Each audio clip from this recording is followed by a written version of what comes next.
Today we're going to talk about Positive Behavior Intervention Support Strategies, or PBIS. PBIS is a multi-tiered framework that helps to establish a social culture and the behavior supports needed to improve social, emotional, and behavioral outcomes. This is a really fancy way of saying that PBIS will teach you how to impart good behaviors the same way that you would teach math or science or run a badge. I see someone said I didn't get the handouts in the chat. I'll try uploading them one more time to see if you get them. If you don't see them in the chat, I can email them out to you after, and they will be on the screen for us to review during the session. It's just so that you have a copy for yourself. Let me just do a quick upload and see if you can see that.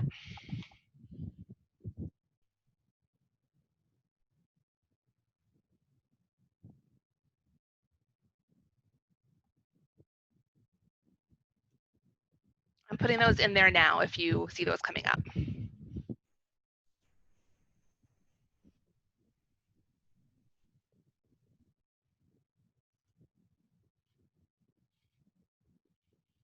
So PBIS effectively teaches appropriate behavior. It's a great way to kind of build that framework to replace those negative behaviors you're seeing with more positive ones. It's a great way to intervene early before behaviors escalate. So PBIS is something that you're going to think of that you would use all the time to kind of lay some groundwork and help get everyone on the same page and teach everyone a common language about expectations and behavior. Again, the same way that you would teach somebody the promise and law. PBIS is used consistently and predictably. The great thing about this when you use it is that once you kind of get into a groove with it, it becomes a set of expectations.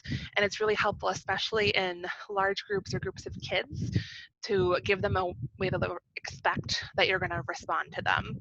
Kids thrive on consistency even when they don't know it. And this is a great shorthand to get there with them. PBIS uses research-based, scientifically validated interventions wherever possible. It uses data to make decisions. So the piece of that you'll see is in that handout in the chat about the assessment tool.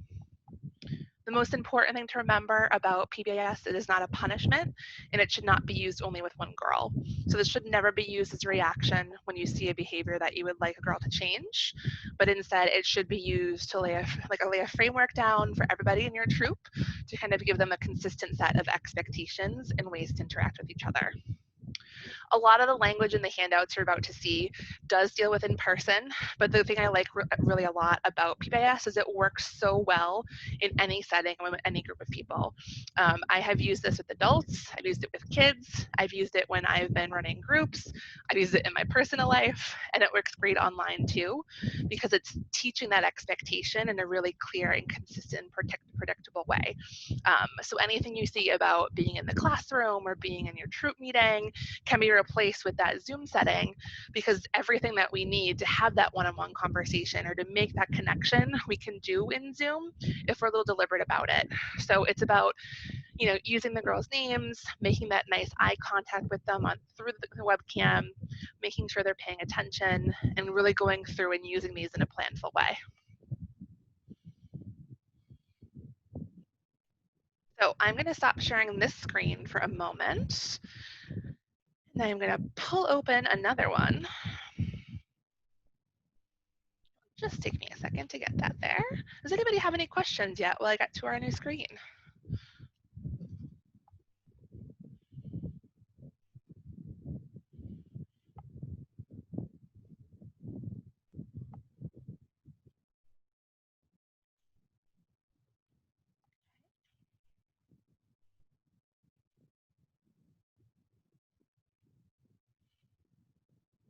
Can you type in the chat or let me know out loud if you can see the font size on this okay on your computer?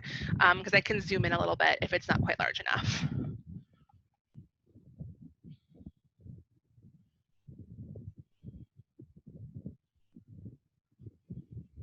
Zoom, please. I can do that.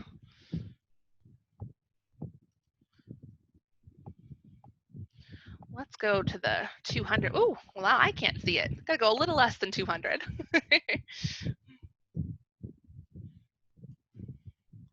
Let's try this. Excellent. I can see that if I push this pane over a little bit. Excellent. So this is what I call the PBIS toolkit for Girl Scout leaders. It's a very basic toolkit. It has a lot of techniques that are very accessible and can be learned among your troop leadership team and will work well with any group and dynamic of girls. We do have the capacity, if you have some specific behaviors you're concerned about, to make a more targeted toolkit for you. I have built some toolkits kind of around disruptive behaviors and around ADHD and anxiety behaviors, because there are some specific techniques that are built into PBIS that work really well for girls with those diagnoses. If you're interested in something that's a little more targeted, all you have to do is call into customer care and ask to speak to one of the volunteer support specialists. I have given a preliminary training to all of my coworkers on the team in these techniques, and we work together to kind of build these for troop leaders as they feel like they would be helpful for them. So what I'm going to do is I'm going to go through a few of these techniques for you, and then I'm going to turn it over to you guys. I was planning to use some breakout rooms, but I think what we'll do is, since we have a small group, I will give you one breakout room together, so you can kind of talk amongst yourselves and review a couple of the techniques and kind of come up with some scenarios and ways you can use that, because I feel like the best way to learn how to use PBIS is through talking about it and thinking of some real life scenarios you can use it in. These first 4 techniques we're going to go through, I kind of call the core 4, because these are things that you can do all of the time in all of your interactions with girls to kind of help with some of that base level behavior management, to kind of see some natural improvements as you're doing them consistently over time. After we review some of those, we'll go into our breakout rooms, and then I will talk a little bit about the assessment tool, so you can see how to use that in partnership with this to take some data and to make sure you can make some informed decisions in the techniques you're using with the girls. So all of these are pulled from a great website called pbisworld.com. You're welcome to go and review that. Just note that they don't have any partnership with Girl Scouts. It's just a free resource that's out there that has really great techniques. It's broken out really well, and that's what I pull from when I make toolkits for leaders. PBIS is built on a tiered system, so you're going to want to kind of take a peek at those tier 1 interventions, because the ones that are tier 2 and tier 3 are a little more intensive. If you think they'd be helpful but you're not entirely sure how to use them, again, feel free to call into volunteer support. We can help you out with that. I've been using PBIS for about 6 or 7 years from my past work life, so I'm very comfortable in kind of helping when we walk through those if you think a more intensive intervention would be helpful. But getting into our first intervention here is acknowledging positive behavior. It sounds really silly. It sounds really silly to kind of put that first, but it's so helpful, especially if we're working with girls or youth or anyone that has a challenging time. Often they don't get that positive feedback and that reward and praise that other kids are used to getting and thrive off of. So if you can be that person that connects with them and is giving them really sincere, positive feedback, that's going to help build a relationship between the two of you, and that can go a long way towards curbing some behaviors that may be concerning for you. So using acknowledging positive behavior, you can do that for recognizing following rules, if they're following directions, if they are helping someone else out in the troop. It's a great way to promote and correct undesired behavior, because as you're focusing on those positive behaviors and you're getting attention for those, the attention they get for the negative behaviors is going to become less appealing, because they're consistently getting more of what they need for doing what you would like them to do. You can do these for very big and very small things. If they're on task, they're using their time well, they're doing something nice for someone else, they're paying attention, and you really can't do this enough. My coworkers that have seen me lead troop meetings or have helped me with our outreach troop meetings, which if you're not familiar, outreach is for girls that may not traditionally get to have Girl Scouts, so it is funded through us and through a partnership with after school programs, and we run it for them right there in the school. We have seen some challenging behaviors there, and using this has been very helpful. But whenever I come in to lead a meeting, I always come in with my praise shoes on, and I start by just going through and learning the girls' names and giving them as much praise as I can for anything they're doing that looks even remotely positive. The trick to do this, I always say, is to be sincere, have a smile on your face, really mean what you say. Studies indicate that a 5-to-1 ratio, or 5 confirmations and praise for every 1 criticism or correction, is kind of the magic number. That being said, you don't have to kind of count in the back of your head and go, okay, I directed Susie to do something else, so now I have to praise her 4 times. You don't have to rush and do that. Just try to be mindful and think of it as a way of kind of molding your overall tone. This gives praise more frequently to problem students because, again, they're going to need that more often than kids that do get this consistently. You can do things like, I like what you're doing, great job, you're doing this so well. And it's so important to kind of bring up your affect and demeanor a little bit when you're using this technique so they can see that sincerity and that you really do mean what you're saying to them. The second one on here that I'm really passionate about as a technique that I like a whole lot is using a calm neutral tone. The trick to using a calm neutral tone is that you use the same tone of voice right in the middle, no matter what's going on around you. The hard thing about that is that you have to use it no matter what's going on around you. It takes a lot of self-talk, a lot of practice, a lot of patience to kind of get there, because we've all been there. It's so easy to just kind of go, hey, okay, let's get going, to kind of bring your tone up and to be a little more strict. Which again, always a necessity, because sometimes if girls aren't in a good space or if they're doing something that could put them in danger, we're going to have to react and be a little more firm. The example I always give is that in a previous position where I was running group meetings, I would always run them right down the middle. I always had this voice, no matter what behaviors I was seeing. We had an unexpected fire drill one day, and we didn't know if it was a fire drill or if there was really a fire, and we had some that didn't want to come up and go with us. And because they were so used to me just being right down the middle of the line, when I gave that more firm direction, which was get up, get your bags, let's go, they knew it was serious and it was time to get moving.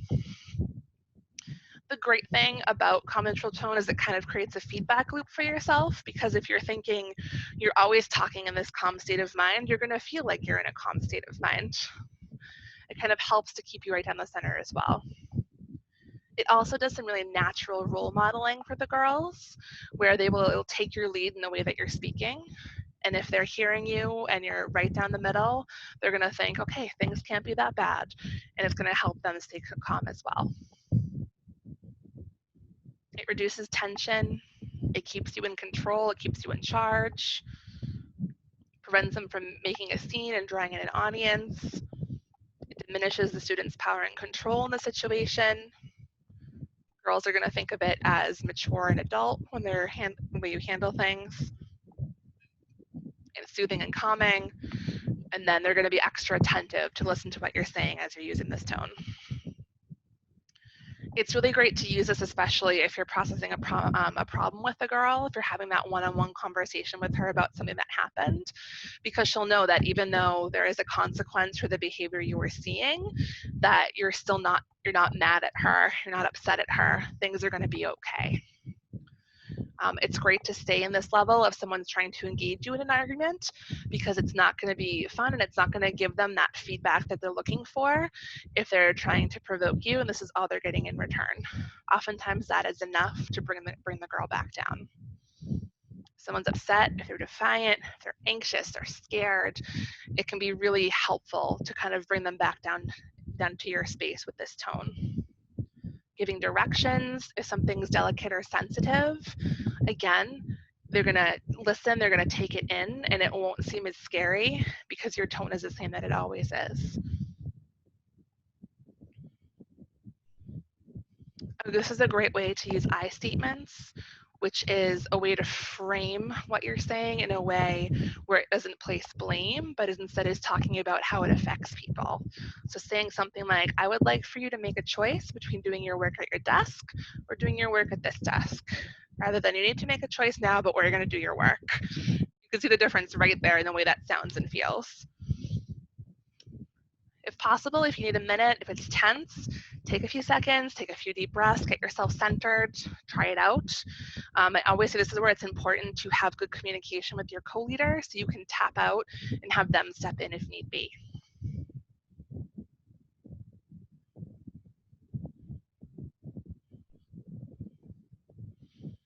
It's also a great way to use cues and signs. You get getting their eye contact with you and doing a quick nod of your head or a quick If someone's upset, you can match your facial expression to what they're saying. So if someone is upset about something, you can frown, kind of nod your head as you do that so they know that you're listening and know that you're feeling what they're feeling, but you're still projecting it back to them calmly in a way that can kind of help them decompress a little bit as well. The other thing to keep in mind about eye contact that can be challenging for some youth and adults with different diagnoses. So if it seems to be rattling them a little bit when you're making that eye contact, totally okay to kind of look away, look back, look away, take a look at them, make sure they're doing okay, just so you can kind of make sure to meet them on their level for how they're feeling then. Any questions before I zip on to the next of our core 4? I'm gonna take a quick sip of my drink.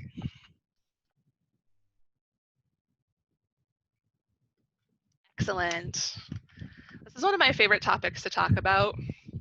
And again, my coworkers laugh at me when I say that, but this has been so helpful to me over years in working with groups and working with the girls and working with adults that I love them in a position now where I can share this information with other people and see them use it.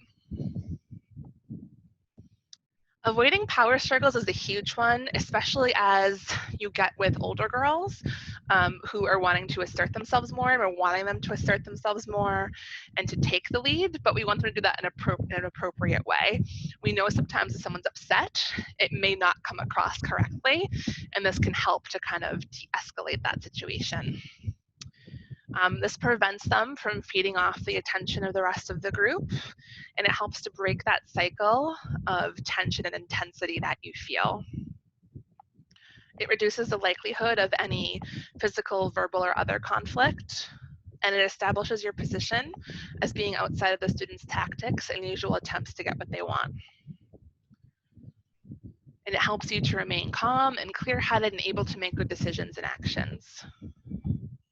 You can do this anytime someone's trying to verbally engage you in an argument, if someone's insistent or argumentative and won't drop the point, if someone's agitated or raised their voice, sounding aggressive or threatening. When the issue is something they're arguing about is not essential or important or crucial, essentially choose your battles wisely. When someone seems to just not be able to drop it, if they're not interested in solving a problem, but they're more interested in being right or just increasing the escalation in the situation.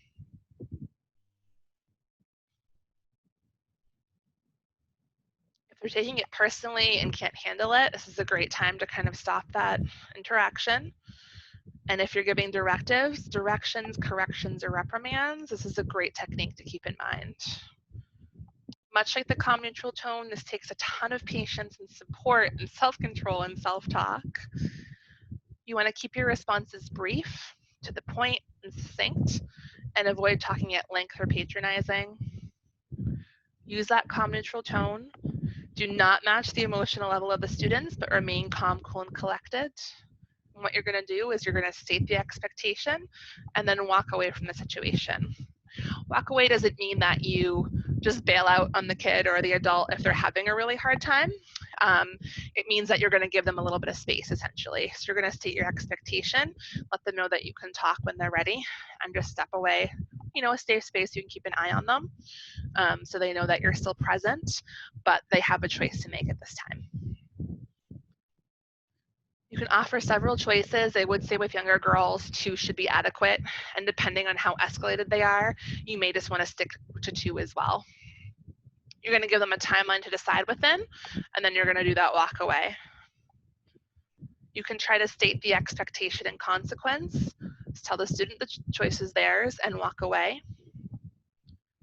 And you're going to try to redirect, which we'll talk about a little later, if the student is not able to de-escalate. You can also remove the girl from the situation and discuss the issue after time to calm down. And use reflective listening, like things you're saying, like, I hear you're feeling like what we're working on right now is unnecessary. You want to ask open-ended questions, so you're getting a little bit more back than just that quick yes or no. Make sure you're using body language that represents openness. If you're sitting down, make sure your legs are uncrossed and you're leaning towards the girl. If you're standing, keep your arms uncrossed. People often mirror the emotional response with other people's body language, behavior, and words. Use humor when you can. Make sure to validate the student's feelings. Tell them you want to hear what they have to say, but you both need a break or a breather before you talk. With people that are being belligerent or arguing or engaging in conflict on purpose, well, then you'll talk to them later when you can do so appropriately and walk away, or state the expectation and walk away. Another great shortcut for this one is if you keep a list of rules and expectations visible somewhere in your meeting space, then you can simply point to the relevant rule, make your statement of time and the expectation, and then walk away. With some girls, you're going to have to explain a little bit more to them what you're doing before you do that for the first time. You could also create a troop system or protocol for bringing up grievances, disagreements, complaint issues, problems, etc. If you look on girlscoutsgwm.org and go into volunteer and then go into the troop packet, the last section in there, there is a document called Stop, Walk, Talk, the Leader's Guide to Address Bullying in Your Troop.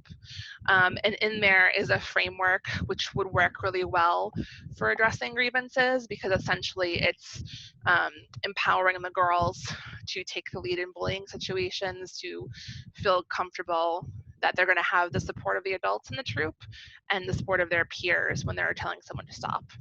It can be a great framework to start with if you're thinking about using something like that.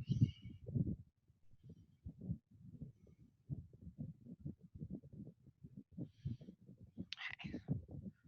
That was a lot to talk about in that one. Are there any questions about using avoiding power struggles?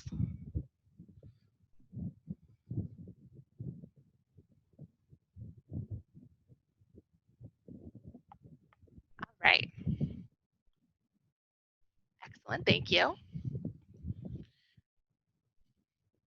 Apologize, my dog just woke up. You might hear some squeaking in a moment because he likes to get his toy when he's awake. So I apologize if you hear some squeaking.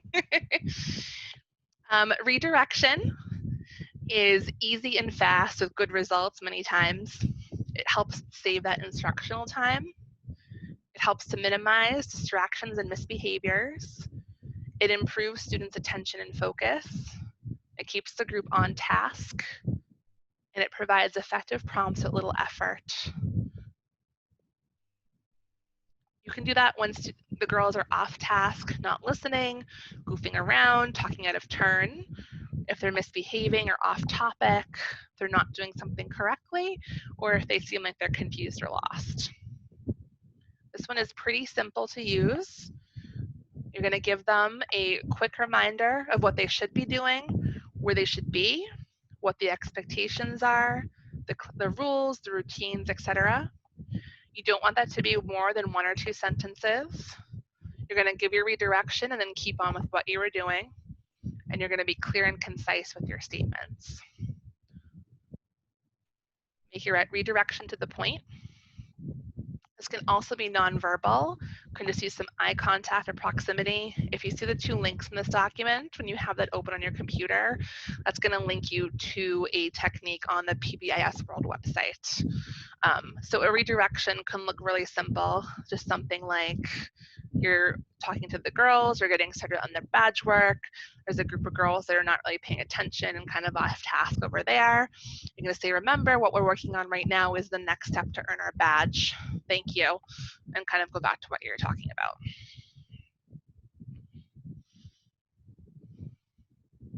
So we have reached the activity portion of our evening here.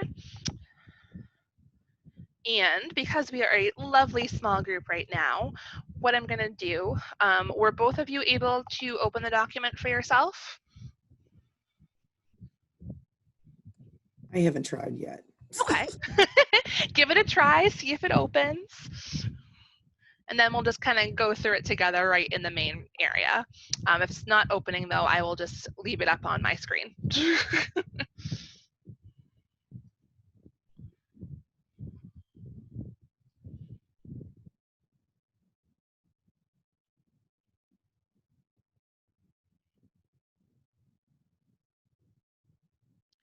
So for this activity, I'm handing the reins of the conversation over to the two of you.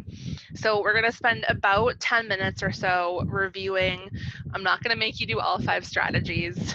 Unfortunately, we don't have a large enough group today to go through all of them, but we'll pick maybe 1 or 2 to go through that I think will be helpful. So what you're going to do while you're kind of talking amongst yourselves, you're going to read through that strategy or strategies together, and then you're going to come up with a scenario where you could use that strategy. So for example, with calm neutral tone, if a girl is upset because she can't continue to work on her preferred activity, using a comment, it's time to start working on the badges, but she would prefer to wrap up the start activity where she's making a card for a family member, but everyone else is ready to move on. Using that calm neutral tone would look like, Susie, I understand that you would still like to work on your card, but we're going to get started on our badge work now, so you can come over and join us, or when you're ready. Take about 5 minutes, come on over. Gives her some time to wrap up, keeps you nice down the middle, states that expectation, kind of uses a few techniques at once. So your group representative or your dual representative will be the person who had the closest birthday. So Beth and Ursula, who had the most recent birthday? Mine's not till December. Oh, excellent. Mine was September 24th. Oh, Ursula! You're in charge. I am not able to open the documents. So no worries. I will be your eyes and your hand. Okay. So let's see. I am really fond of the take a break one. So we'll have you to review that one. So let me scroll down and get us there. Can you still see my document here? I can see your document. Excellent. Yes. All right, so I'm going to hand the reins over to the two of you to review. Ask me questions as they come up, but really this is just about kind of reading through these sections. Tell me when you want to scroll, and then working together to kind of come up with a way that you can use this take a break technique. I got to dismiss my next appointment. So, Ursula, what kind of situation do we have on our hands? Let's say we have what if we have 2 girls who they've been, I'm going to take one from one of my old, like a junior meeting that happened a while back, and they were trying to make a decision, and for the life of me, I don't know what they were deciding. But they were in a power struggle between, like, one of them wanted their idea and the other wanted their idea, and they kept going, and we needed to move on. Everybody else wanted to move to the next step. So maybe we can have, 2 girls that are doing that. Okay, that works. My husband just walked out on the porch. So anyway, okay, so actually been there, done that.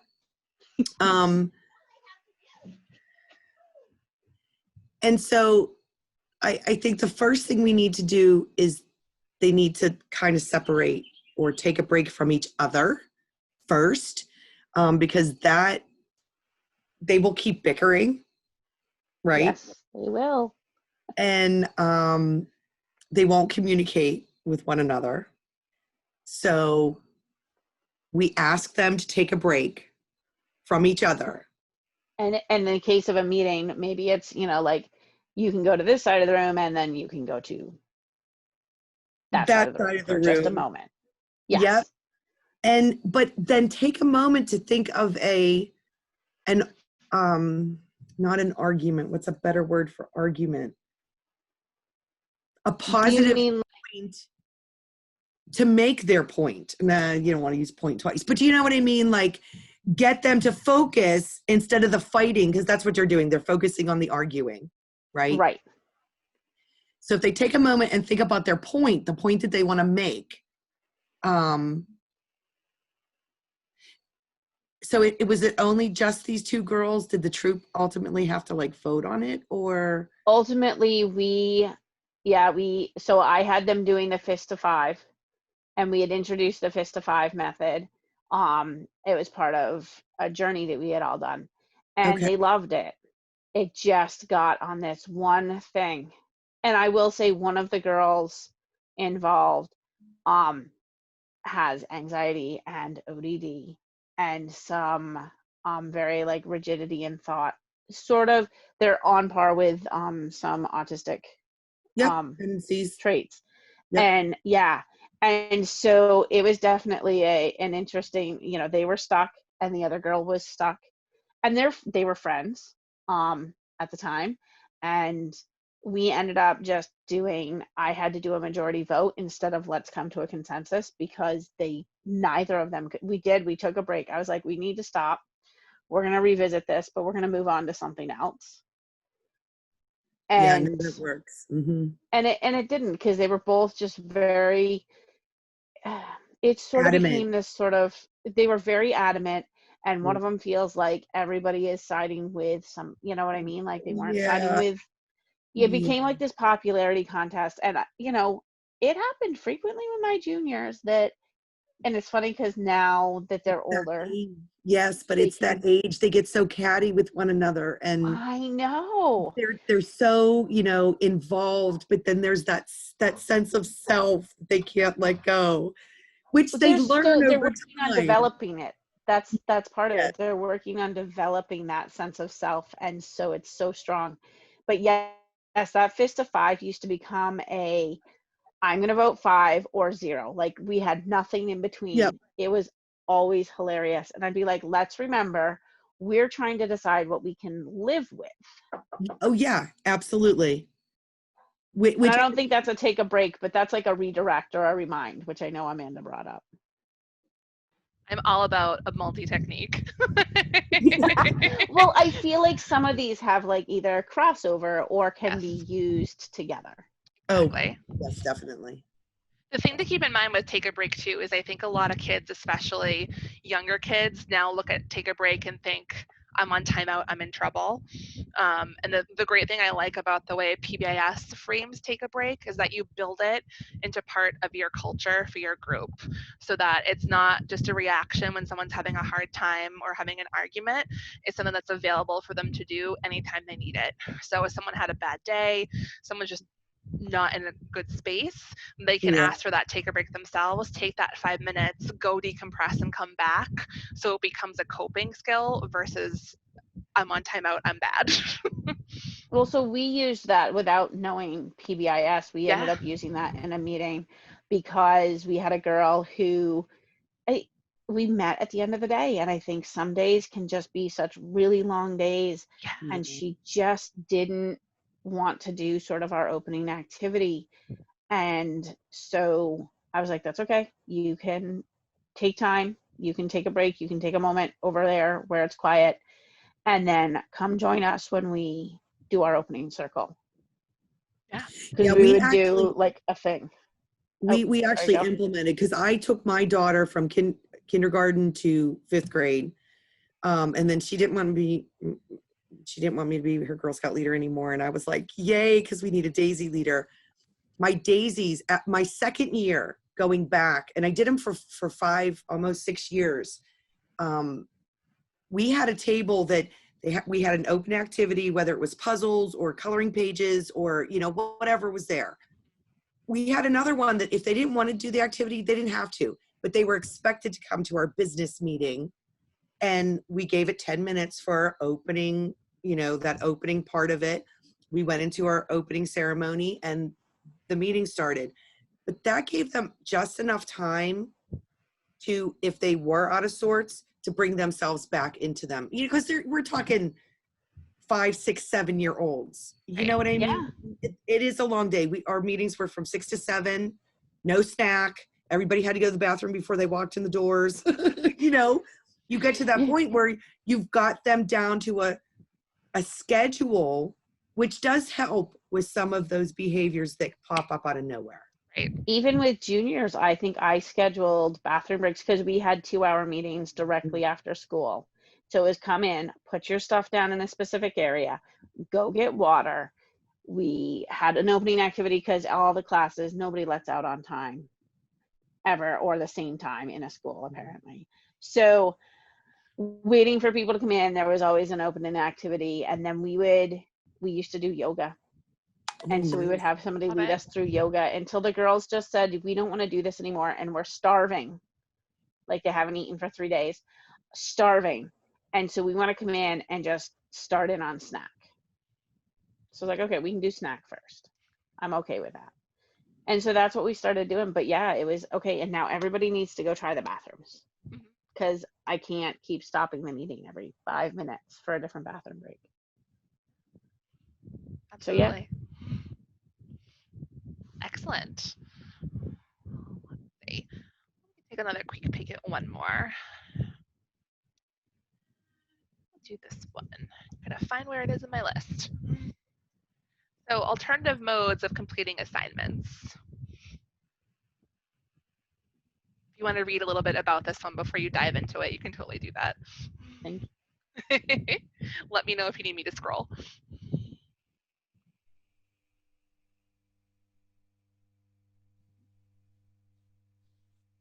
Well, we've actually had a lot of this lately because of virtual meetings and porch drop-off meetings and um, mailing meetings. You know what I mean?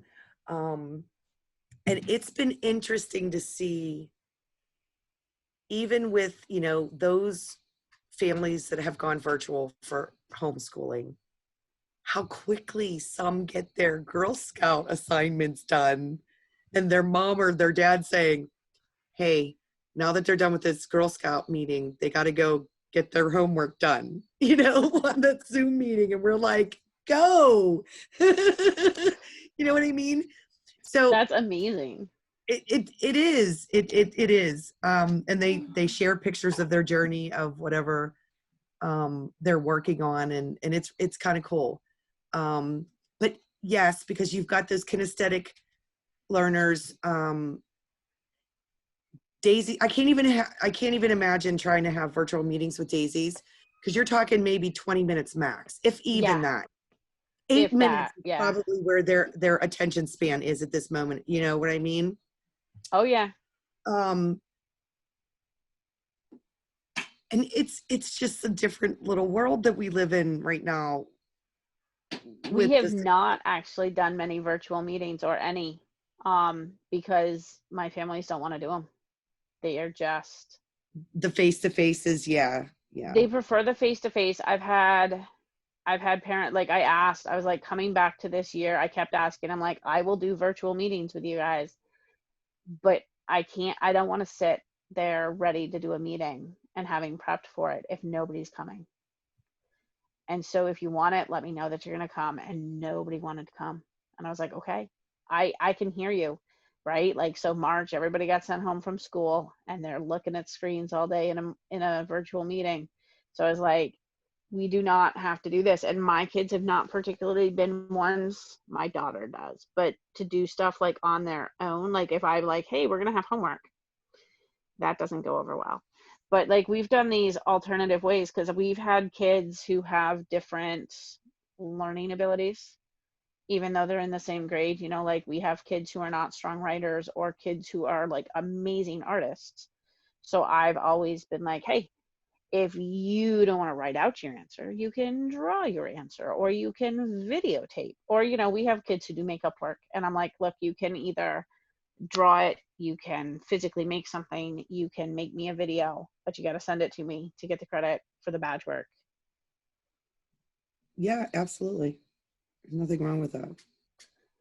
I think it's nice. It gives them that creativity. I've had some really artistic kids come through, and the stuff they come up with is amazing.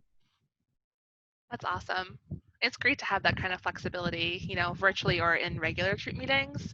Just because, like you said, so many people learn so differently that having the opportunity to express themselves differently is so important. Yeah. Excellent. I think we had some really good discussion just now, ladies. Thank you for indulging me. Do you have any other questions about techniques before we move on and I show you how to use the assessment tool? I have no questions. Either do I. Okay. Neither do I. All right, so I'm gonna again do a stop share so I can move to another page.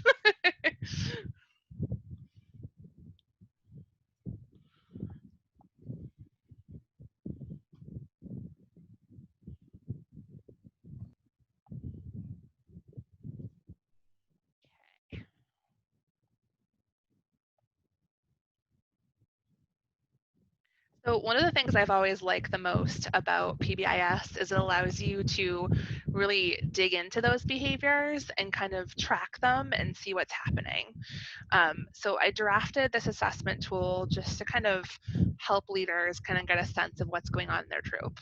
This is by no means something that you have to do if you use PBIS, but if you are seeing a lot of negative behaviors that are impacting your troop meetings, this can be a really helpful way to kind of help yourself understand what's going on. So the troop PBIS point person, when you look at that document that talks about how to use your toolkit, it talks about assigning a member of your troop leadership team to be the point person. And really they're just there to keep people on task, to kind of coordinate PBIS, to really learn the strategies really well. Doesn't need to be the primary contact troop leader. It can be a troop helper, someone that's just interested and passionate about this to kind of be mindful and keep everyone on track. So you would fill one of these out if you choose to use them for all of your troop meetings. This first section in here, you're going to kind of write out which strategies you ended up mindfully using that meeting. You don't need to like in the moment be like, oh, I'm being comma neutral. Oh, I'm redirecting someone. You don't need to be that deliberate about it, but just as you're saying like, oh, hey, when Susie was having a really tough time, I seemed like it was helpful that I redirected her and that worked really well. Just kind of jotting things down like that. If there were any challenging behaviors that really stuck out to you in that meeting, like, whoo doggy, this girl had a really hard time this evening. Just she could not stay on task, she could not stay focused, we couldn't keep things going. Kind of being mindful and writing down what was happening in the time leading up to that behavior, because many times you may see something that's happening. Oh, bye Beth, thanks for joining us. Not a problem. Sorry, I couldn't stay any longer, but thank you for all the good information. Absolutely, thank you for joining us. Not a problem. So oftentimes you may see something that's happening that's connected to the behavior that you may not even realize. One of the examples I like to use is that with some behavioral and mental health diagnoses, like autism in particular, people can be really bothered by fluorescent overhead lights.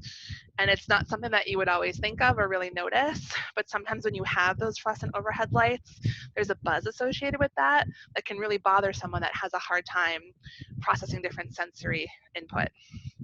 So you may notice that you flip on those fluorescent overhead lights to work on writing something out for a badge, and 5 minutes later, Susie cannot stay on task. She's having arguments with the girl sitting next to her. She just can't stay focused. And as you're using this tool, you may see, I turned the lights on overhead and Susie had a bad day.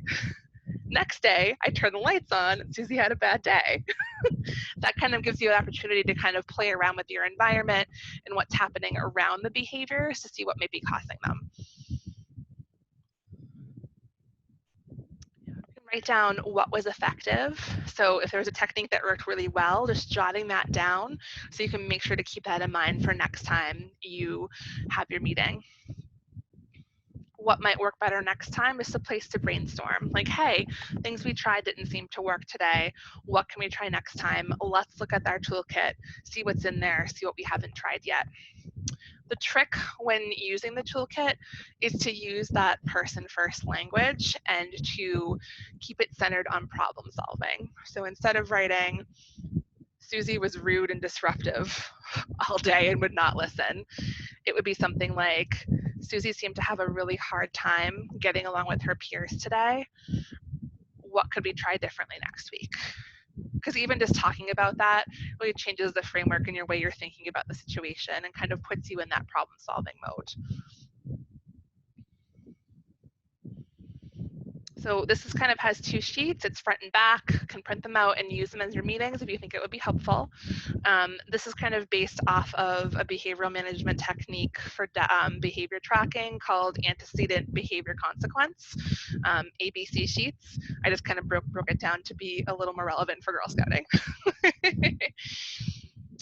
So I'm going to once again pause and take us back to our PowerPoint.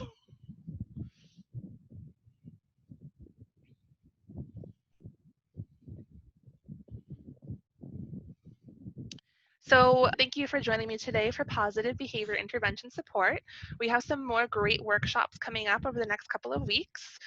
This first one, I'm not Italian, I'm not going to try to pronounce it, but we have a great pesto making workshop coming up on the 9th, tips for using your Cricut machine on the 11th, ricotta making on the 12th, and I'll be back on the 13th to talk about ADHD and anxiety awareness.